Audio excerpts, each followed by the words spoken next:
مواد مخدر در درون سنگ، جواهرات تقسیم شده در بین مسافران هواپیما. اینها راه‌های نوی واردات دزدانه یا قاچاقی به تاجیکستانند. در این باره در نشست خدمات گمرک تاجیکستان نمونه ها آوردند. در درون سنگ‌های استیاتیتی کارکرد شده، سنگ‌های طبیعی، همین خیلی اینا جایگیر کردن که از سنگ فرق نمیکنه همیشه. هر یک سنگ طبیعی را علایده فرق کرده با بلقه شکسته، بعد میبینید که در درون همون مواد مخدر جایگیر کرده شده است. مواد مخدر را از ماشین پیدا کردند که قرار بود سنگ‌های کارکرد شده یک شرکت چینی را از افغانستان به چین برد، ولی این باری ممنوع در تاجیکستان کشف و مصادره شده است.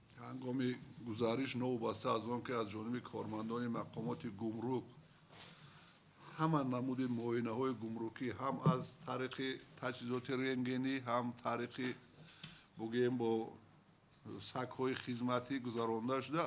در اول همین چیز آشکار کردن نشد، لیکن بعداً وقتی که یکی از автомاشین به صدمه دچار میگردد معلوم میگردد که در داخل این بار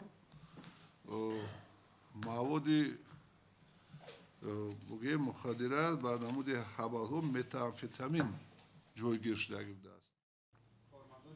کارمندان گمرک میگویند کشف واردات دزدانه مالهای زرگری به کشور نیز دشوارتر شده است. یک اصولی که ما پیگیری میکنیم دویم این از طرف تاجران در داخل طیاره تقسیم کردن همون محصولات زرگری به مسافرانی که همراهی میکنن او را. همین حالت ها هم جای دارن بسیار وقت بسیار آشکار کردن مشکل است، چون که طبق قانونگذاری هر یک نفر حقوق دارد که مقدار معینی مثال گیم تلواره برای همچون استفاده شخصی به رسمیت درهای گمرکی وارد نماید.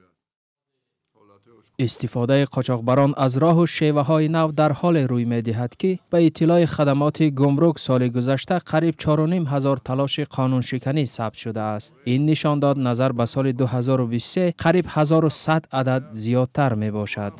خدمات گمرک تاجیکستان 22 ژانویه سال 1992 تأسیس یافته است. بر دوش این نهاد غیر از ستانیدن پرداخت‌های گمرکی، تنظیم فعالیت اقتصادی بیرونی، مبارزه با قاچاق مواد مخدر، سلاح، حمل و نقل اشیای دارای ارزش تاریخی و فرهنگی نیز گذاشته شده است.